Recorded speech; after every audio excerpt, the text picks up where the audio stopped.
उन शुभ और नेक कर्मों के कारण इंसान का चोला मिला। उनसे भी अच्छे कर्म किए थे, हमें गुरु भी मिला और नाम भी मिला। और वही शुभ कर्मों का परिणाम है कि हमें सत्संग मिला। सत्संग, सतगुरु और इंसान का चोला मिलना बहुत पवित्र रूह होती है, उन्हीं को होता है। चोला तो इंसान को जरूर मिल गया, लेकिन कैसा मिला? दुख भरा, भार हो गया। वो उसको देख के घर वाले भी भार मानते हैं, खुद भी जीवन में भार मानता है। और वो लोग कहते हैं कि देखो दूसरे लोग चलते हैं, फिरते हैं, बोलते हैं, सब काम करते हैं, और मेरी किस्मत देखो मैं कैसा हूँ। लेकिन ये नहीं सोचते मैंने क्या किया होगा, याद नहीं है किसी को। अगर वो पिछले जन्म याद हो, पिछले कर्म याद हो, तो आदमी इस जन्म में, मैं कहता हूँ, फिर किसी का गंदा मंदा ना काम करेगा, ना किसी को कष्ट दुख देगा, और वो बड़ा पहले से ही उस मार्ग पर चल पड़ेगा। लेकिन ये खेल है काल महाराज का।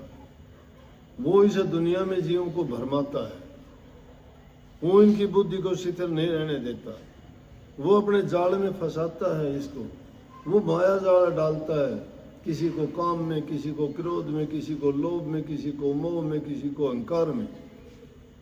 उनमें डाल के बड़े से बड़े पाप करवा देता है, अपराधी बनवा देता है, जुल्मी बनवा देता है। फिर इस जीव को दोहरा कष्ट भोगना पड़ता है। दुनिया में तो दुनिया का कानून दंड देता है, और जब यहाँ से जाता है तो उसको आगे जाके नरकों में वास मिलता है। और फिर कहीं वो कर्म पूरे होने के बाद मृत मंडल में फिर डाले जाएंगे, तो पता नहीं किस योनि में आएंगे, क्योंकि कोई नेक कर्म तो कर नहीं रखे कि जिसके कारण अच्छा शरीर मिले।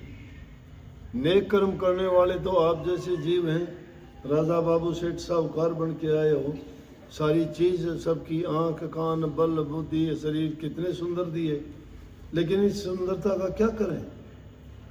आपसे अच्छी तो मूर्तियाँ भी मिट्टी की बना के तैयार कर देते हैं, चित्रकार बना देंगे आपसे सुंदर मूर्तियाँ, लेकिन वो मूर्तियाँ कर क्या सकती हैं?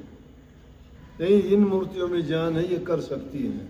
ये जिंदा मूर्ति हैं। ये जिंदा मूर्ति होते हुए मुर्दों जैसे काम क्यों करते हैं? ये इंसान होते हुए राक्षसों जैसा काम क्यों करते हैं? ये इंसान होते हुए पशुओं की तरह से जीवन क्यों व्यतीत करते हैं? ये क्यों ईर्ष्या, द्वेष, निंदा, चुगली और बुराइयों में अपना जीवन बर्बाद करते हैं?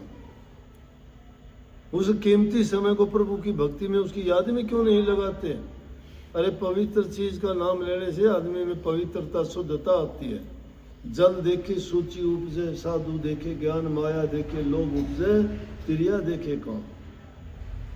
आदमी को जल के पास जाओगे, शुद्धता, पवित्रता, ठंडक मिलेगी। अग्नि के पास जाओगे, आपको तपन मिलेगी।